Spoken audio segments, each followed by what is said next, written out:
Hello and welcome to Produce Talks, the CPMA podcast. I am your host and CPMA Education Manager, Jason Gorley. Before we get started, I just want to remind you that you can subscribe, rate, and review us on iTunes or another podcast catcher of your choice. If you can't find us on your favorite, please let us know and we will get ourselves on there. I also want to remind you that you should check out elearning.cpma.ca. That's elearning.cpma.ca to learn more about CPMA's education activities, including our Produce Basics and our Produce Essentials credential. Before we get to our podcast, as usual, we have Selena joining us to tell us all about this month's Fresh Health Award winner. Hi, Selena. Hi, Jason. Thanks for having me. I'm excited to let you know that the Fresh Health winner for July is BC Tree Fruit. If you've picked up a delicious bag of apples, you'll see that BC Tree Fruit has put the Half Your Plate logo on there. BC Tree Fruit is also a longtime supporter of Half Your Plate on social media and providing us some great recipes. Congratulations, BC Tree Fruit! And if you want to nominate someone for the Fresh Health Award, simply send an email to skarkash@cpma.ca. Thanks, Selena. Now, this month on Produce Talks, we have the second part of our conversation with Kristina Goodall, Director of Operations for NFI, and Jennifer Morris, VP of Sales for Two Roads Logistics, to discuss transportation and third-party logistics. One of the things that's big kind of on the radar is this possible renegotiation of the North American Free Trade Agreement. So there's lots of thoughts on how trade agreements help the industry. So I'm wondering how they affect the transportation of produce and kind of what are the pros and cons of these types of international agreements? Okay, I will say that I do agree with the fact that the NAFTA should be renegotiated. At this point, it is quite antiquated, and there's probably a lot of things like technology, for example, that are missing. However, I will say that trade agreements can affect transportation quite drastically without people really realizing it. And I guess the best way I can kind of explain it is more as an example. Right now, we look at transportation, and most of the time produce, it's run on reefers, and a lot of it is coming from the U.S. into Canada. So the imbalance of refrigerated product leaving Canada and the refrigerated product coming into the U.S., there's a huge imbalance. And so when you're dealing with that, it makes for a very volatile market. For example, there's a lot of meat that transfers over the border from Canada into the U.S., and then produce tends to take that ride back into Canada. If, for example, tariffs were to be applied onto the meat that leaves Canada by the U.S., those tariffs would make the meat leaving Canada non-competitive. They wouldn't be able to sell. So those trucks would no longer be leaving Canada, and then the produce leaving, say, Texas, for example, wouldn't have a way to get back to Canada. So now you're driving up the price of those trucks that happen to end up in Texas that want to come back to Canada, making for, one, a very expensive ride, and two, something that's quite volatile based on when the produce is available. If there's a lot of produce available, the price will be quite high. If there's no produce available, the price will drop and bottom right out. And I've seen swings of everywhere from $500 to $2,000 on a freight rate. So the trade agreements can definitely help or hinder these situations. So it will be interesting to see what is renegotiated and how that might work in our favor or against us. To add to what Jen said, I mean, it's very interesting to look at potential amendments to trade agreements like NAFTA in that aspect.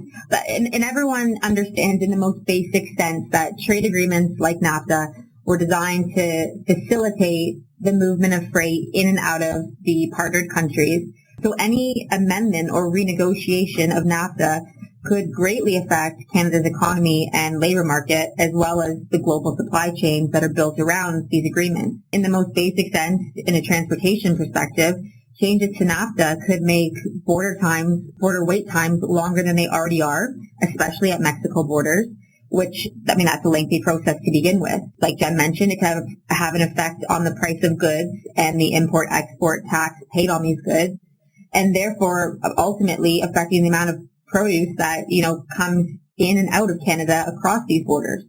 So while, there's a lot of pros and cons to these trade agreements, some pros, the obvious ones, increased trade, lowered price of goods, opportunities for businesses to build and maintain offices or facilities in other countries, thereby creating more jobs. There's also really similar cons. It's detrimental to small companies or business owners that can't compete against these larger forces. And, at the same time jobs are created, some other jobs are also lost to other countries with cheaper labor. So any amendment or change to NAFTA or any trade agreement for that matter is going to affect every industry, but especially produce, which is, something we all consume. And now it's time to take a quick break to hear from our sponsor, Nature Fresh Farms. And on the phone we have Ray from Nature Fresh. Ray, I hear it is a busy summer at Nature Fresh this year. It has been, Jason, and continues on right up until the first week of September. Not only are we out at our farm harvesting and producing greenhouse vegetables, our healthy greenhouse vegetables, we are out with our Greenhouse Education Center, concluding our summer tour in Southern Ontario over the month of August. We have 20 more opportunities at various locations in Southern Ontario for the consumers to come by and visit us at the Greenhouse Education Center, find out where their food is being produced, how their food is being produced, and why. We are the grower, and we love sharing that information with them. Naturefresh.ca, see all the locations that are coming up in the month of August and the first week of September. Thanks, Ray. And now back to the conversation. In the produce industry, and I think in a bunch of industries, but especially the produce industry, we've noticed that mergers and acquisitions have been playing a huge impact where I think retail, it's most evident to most people where larger retailers are buying up smaller regional retailers, or even just, was it last week or earlier this week, where you have Amazon buying Whole Foods. So it's having an impact across the entire industry. Is this something that extends to third-party logistics on the transportation side of the business? Or, like you mentioned before, is it becoming more segmented with some of those smaller operators being able to take jobs with the apps and stuff like that? I would say over the last 10 years or so, there's been an influx of mergers and acquisitions and consolidation in the third-party logistics and transportation industry. And we're not talking small M&As, we're talking mergers and acquisitions of enormous size and nature. And I think it's evidence that the industry is starting to mature. There's a lot of contributing factors driving the mergers and acquisitions that we've seen over the last decade. I think, again, a lot of it has to do with the generations, aging baby boomers that have built businesses and are now looking to retire and capitalize on all their years of hard work. I think there's investors who want to increase profitability by adding new revenue streams with minimal overhead. Some of these investors, maybe want to add a service offering to an existing business or just looking to become a more dominant player in the industry. And third-party logistics businesses specifically are attracting heavy foreign investment and private equity buyers because the industry is at a high growth rate and limited capital investment is required when you're talking about third-party logistics. So I think as many smaller companies continue to be bought out or merged or acquired, we're going to see an emergence of fewer but stronger players dominating the industry, which is thereby going to increase the barriers to entry and probably result in heavier price competition.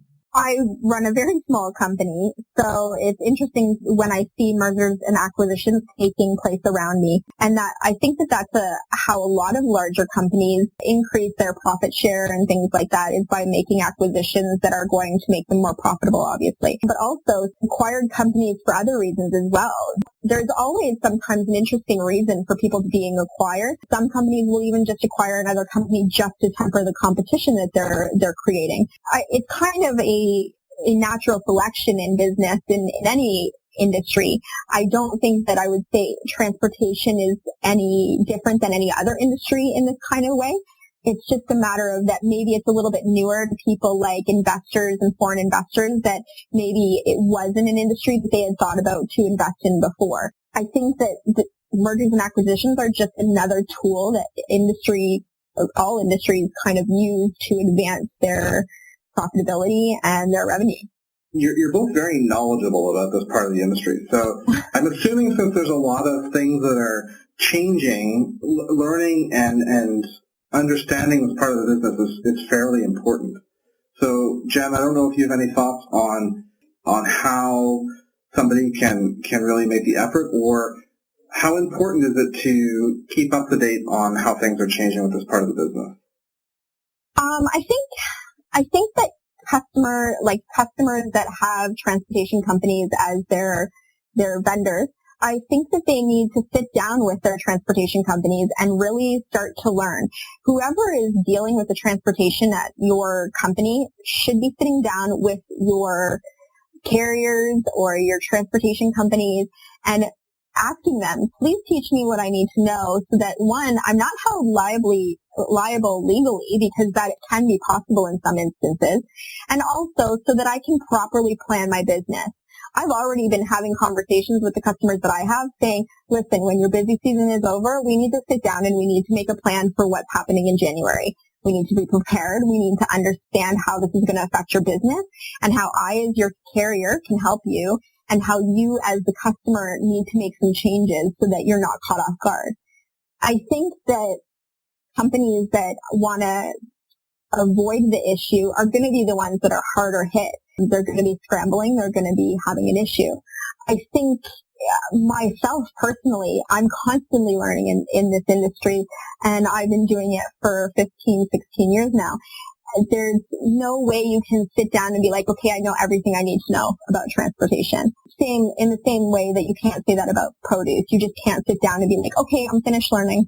Like, there's just no way.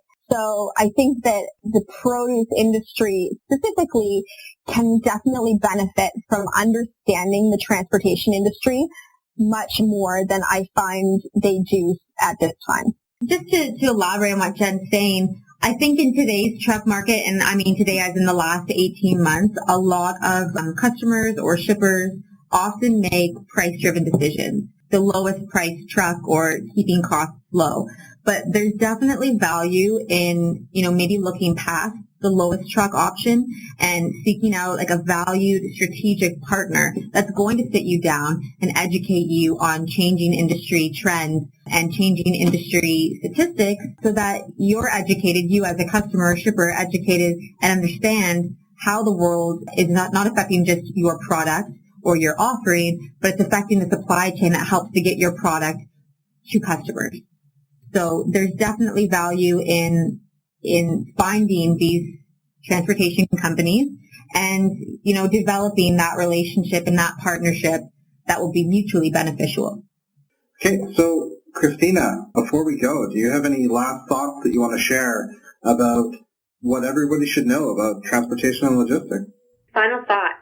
Well, the world's global economy has grown immensely, and transportation plays an essential role in globalization. It connects us to other countries, industries, and consumers. External forces such as technology, changing demographics, the labor force, international trade policy, mergers and acquisitions, all impact the global economy, and as a result, impact transportation as well. The transportation industry is not immune to these forces, but just as the world around us grows, transportation and 3PL will as well. And our business models will adapt and shape to these changing conditions. So it's important to connect and build not just solid relationships, but strategic partners with transportation and third-party logistic companies that invest both intangibly and financially in staying current on changing market conditions. Companies that prioritize learning and understanding how such forces, like the ones we've discussed, can impact not just the transportation industry, but the global market as a whole and how it relates to your product or offering or business. I would love to see customers really taking advantage of the experts that they have in their corners when they have a logistics firm on their side. Use those people. Understand that they're there to help you and they're there to maybe save you money in ways that you don't see it. Working a long time to try and save yourself $100 on one load is not a very good opportunity cost. You should be using that expert to sit down and be like, how do I save $100 on every load? Not just this load. Or how do I save $50 on every load and make it more of a partnership? Have that conversation. I find a lot of customers are so enthralled in the emotional side of saving money that sometimes they end up wasting their time. And in all honesty, most of these customers, your time is worth more than $100 an hour. Let's be honest. You could be doing so much more with your time than battling for that. I would just suggest that they really use the people that they have brought in with their transportation companies and use that expert to make sure that you're really getting the bang for your buck. And that's it. That's all that we have for you this month on Produce Talks. I'd like to thank Kristina and Jen for sharing their opinions and knowledge with us. I'd like to thank Selena for letting us know about the Fresh Health Award winner. I'd like to thank Nature Fresh Farms, our sponsor. And I'd like to thank you for listening. Thanks for taking the time out of your day. Remember, we do want to hear from you. You can email us by emailing podcast@cpma.ca. That's podcast@cpma.ca. Until next time, make a healthy choice. Fill half your plate with fruits and veggies.